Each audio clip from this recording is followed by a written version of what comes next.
Reading The Doors of Oblivion by Saif E. Hitcha. When thou enterest into oblivion, oblivion entereth into thee. Night Tyrol Lar. The greatest mage who ever lived was my master, Morian Genas. You have heard of him as the author of the book on Oblivion, the standard text for all on matters Daedric. Despite many entreaties over the years, he refused to update his classic book with his new discoveries and theories because he found that the more one delves into these realms, the less certain one is. He didn't want to conjecture, he wanted facts. For decades before and after the publication of On Oblivion, Genas compiled a vast personal library on the subject of Oblivion, the home of the Daedra. He divided his time between this research and personal magical growth on the assumption that should he succeed in finding a way into the dangerous world beyond and behind ours, he would need much power to wander its dark path. 12 years before Genas began the journey, he had prepared his life to make. He hired me as his assistant. I possessed the 3 attributes he required for the position. I was young and eager to help without question. I could read any book once and memorize its contents, and despite my youth, I was already a master of conjuration. Genas too was a master of conjuration, indeed, a master at all the known and unknown schools, but he did not want to rely on his ability alone in the most perilous of his research. In an underground vault he summoned Daedra to interview them on their native land, and for that he needed another conjurer to make certain they came, were bound and were sent away again without incident. I will never forget that vault, not for its look, which was plain and unadorned, but for what you couldn't see. There were scents that lingered long after summoned creatures had left. Flowers and sulphur, sex and decay, power and madness, they haunt me still to this very day. Conjuration, for the layman unacquainted with its workings, connects the caster's mind with that of the summoned. It is a tenuous link meant only to lure, hold and dismiss, but in the hands of a master it can be much stronger. The Psittix and Dwemer can, in Dwemer's case perhaps I should say could, connect with the minds of others and converse miles apart, a skill that is sometimes called telepathy. Over the course of my employment, Genas and I developed such a link between one another. It was accidental, a result of 2 powerful conjurers working closely together, but we decided that it would be invaluable should he succeed in traveling to Oblivion. Since the denizens of that land could be touched even by the skills of an amateur conjurer, it was possible we could continue to communicate while he was there, so I could record his discoveries. The doors to Oblivion, to use Morian Genas' phrase, are not easily found, and we exhausted many possibilities before we found one where we held the key. The Psittix of Artaeum have a place they called the Dreaming Cave, where it is said one can enter into the Daedric realms and return. Yakesis, Thothasil, Nemathic and many others have been recorded as using this means, but despite many entreaties to the order, we were denied its use. Celarus, the leader of the order, has told us it has been sealed off for the society for the safety of all. We had hopes of using the ruins of the battle spire to access Oblivion. The Veir Gate still stands, though the old proving grounds on the Imperial Battle Mages itself was shattered some years ago in Yakar Than's time. Sadly, after an exhaustive search through the detritus, we had to conclude that when it was destroyed, all access to the realms beyond, the Soul Cairn, the Shade Perilous, and Havoc Wellhead had been broken. It was probably for the good, but it frustrated our goal. The reader may have heard of other doors, and he may be assured we attempted to find them all. Some are pure legend, or at any rate not traceable based on the information left behind. There are references in the lore to Marcus Apus, the Corrington Mirror, and the Mantellan Crux, the Crossroads, the Mouth, a riddle of an alchemical formula called Jacinth and Rising Sun, and many other places and objects that are said to be doors, but we could not find. Some exist but cannot be entered safely. The whirlpool in the Apsean called the Maelstrom of Baal can make ships disappear and may be a portal into oblivion, but the trauma of riding its waters would surely slay any who tried. Likewise, we didn't consider it worth the risk to leap from the Pillar of Thras, a 1,000-foot-tall spiral of coral, though we witnessed the sacrifices the Sloats made there. Some victims were killed by the fall, but some indeed seemed to vanish before they dashed on the rocks. Since the Sloat didn't seem certain why some were taken and some died, we didn't want to favor the odds of the plunge.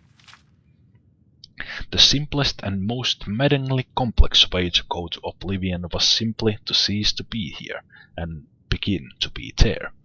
Throughout history there are examples of mages who seem to travel to the realms beyond ours seemingly at will. Many of these voyagers are long dead, if they were ever existed, but we were able to find one still living. In a tower off Zafirpel Bay on the island of Vardenfell, in the province of Morrowind, there exists a very old, very reclusive wizard named Devaith Fyr.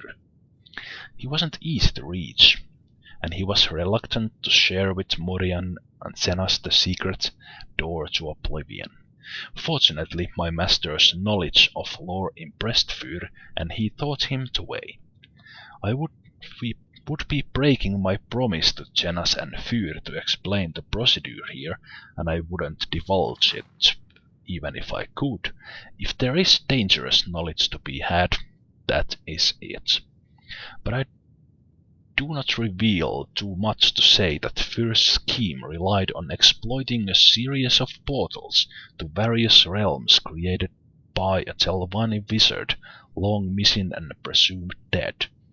Against the disadvantage of this limited number of access points, we weighted the relative reliability and security of passage and considered ourselves fortunate in our informant. Morian Zenas then left this world to begin his exploration. I stayed at the library to transcribe his information and help him with any research he needed. "Dust," he whispered to me, on the first day of his voyage. Despite the inherent dreadness of the word, I could hear his excitement in his voice, echoing in my mind. I can see from one end of the world to the other in a million shades of grey.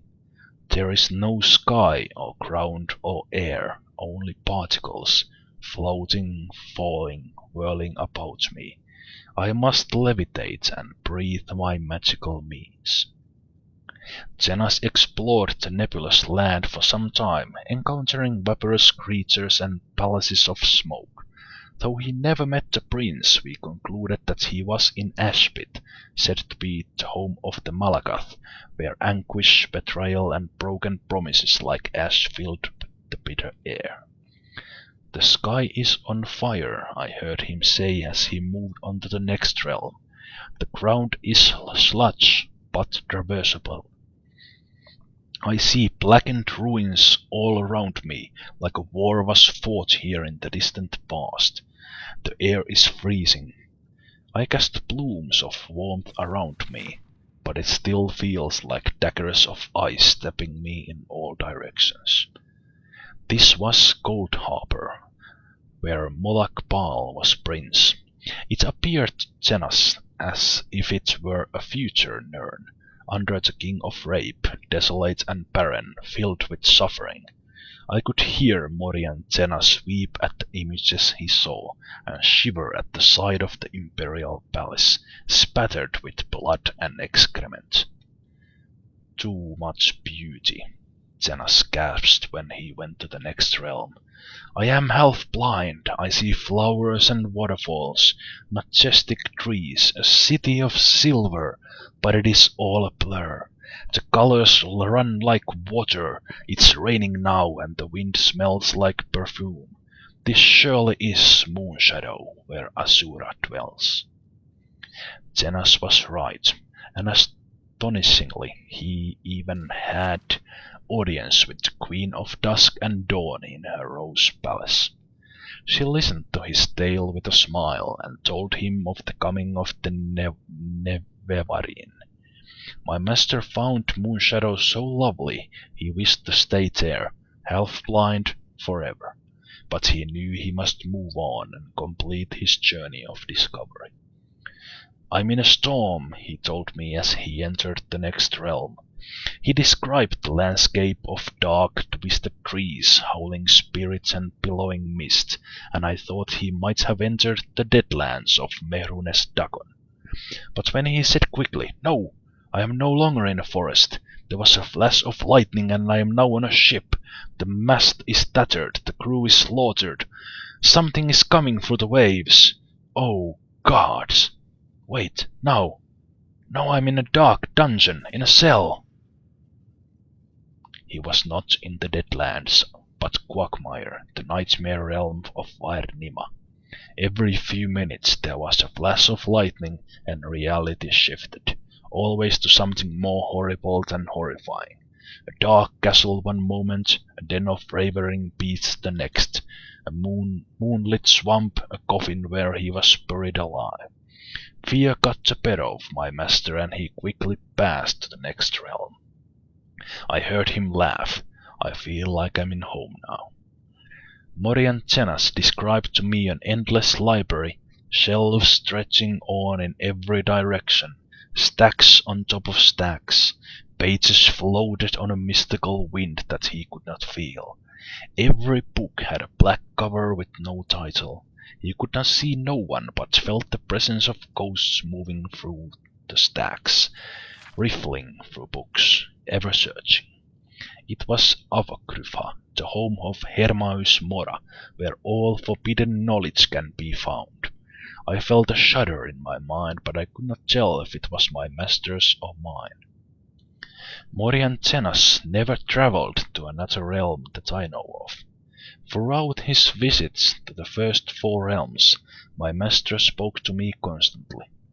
Upon entering the Avakrypha he became quieter, as he was lured into the world of research and study, the passions that had controlled his heart while on Nirn. I would frantically try to call to him, but he closed his mind to me. Then he would whisper, "This cannot be. No one would ever guess the truth. I must learn more. I see the world, a last illusion shimmer, it is crumbling all around us." I would cry back to him, begging him to tell me what was happening, what he was seeing, what he was learning. I even tried using conjuration to summon him as he were a Daedra himself, but he refused to leave. Morian Zenas was lost. I last received a whisper from him 6 months ago. Before then it had been 5 years and 3 before that. His thoughts are no longer intelligible in any language. Perhaps he is still in Avakrypha, lost but happy, in a trap he refuses to escape. Perhaps he slipped between the stacks and passed into the madhouse of Sheokorath, losing his sanity forever. I would save him if I could. I would silence his whispers if I could.